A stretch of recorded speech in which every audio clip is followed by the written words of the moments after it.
Hi educators, welcome to our channel sports world ఎంపీకి. March 18 అనగా రేపటి నుంచి 10th class public exams start అవబోతున్నాయని అందరికీ తెలిసిందే.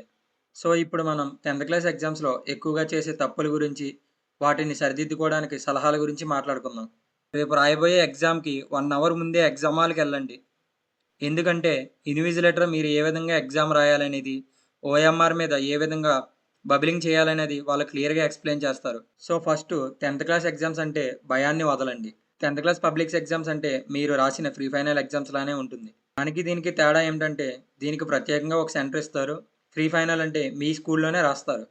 సో ఇప్పుడు తప్పుల గురించి డిస్కస్ చేస్తే 10th క్లాస్ ఎగ్జామ్స్ అంటే భయం వల్ల టైంని సరిగ్గా యూజ్ చేయలేక తప్పులు చేస్తూ ఉంటారు.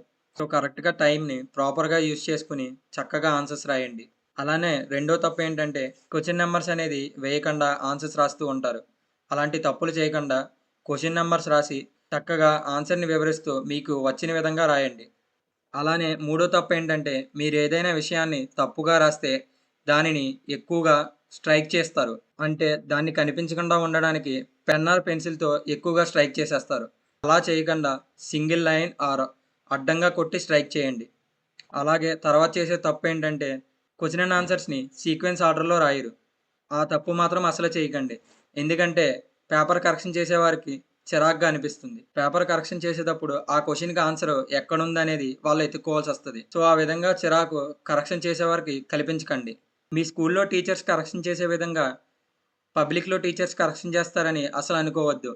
మీ స్కూల్‌లో టీచర్‌కి ఏ ఎల్లమ్మో, పుల్లయ్యో ఇష్టమైన స్టూడెంట్ ఉంటారు. వారికి నచ్చినట్టుగా మార్క్స్ ఏసేస్తారు.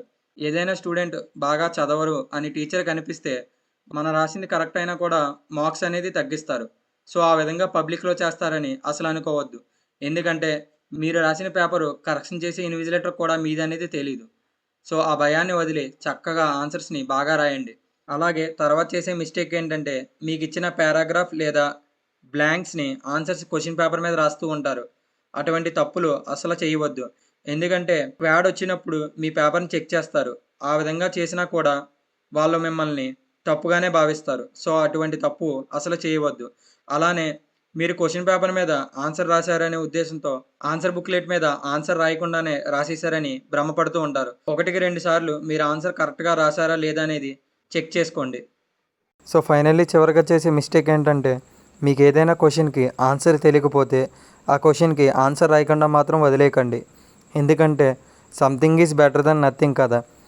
మనం ఏది రాయకుండా వదిలేయడం కన్నా ఏదో ఒకటి రాస్తే బెటర్ కదా. ఒకవేళ ఏదైనా క్వశ్చన్ గురించి మీకు రాకపోతే ఆ టాపిక్ సంబంధించిన విషయాన్ని సొంత మాటల్లో రాసి ఏదో ఒక విధంగా ఆన్సర్ అనేది రాయండి.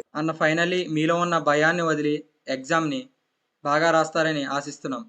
All the very best for your exams.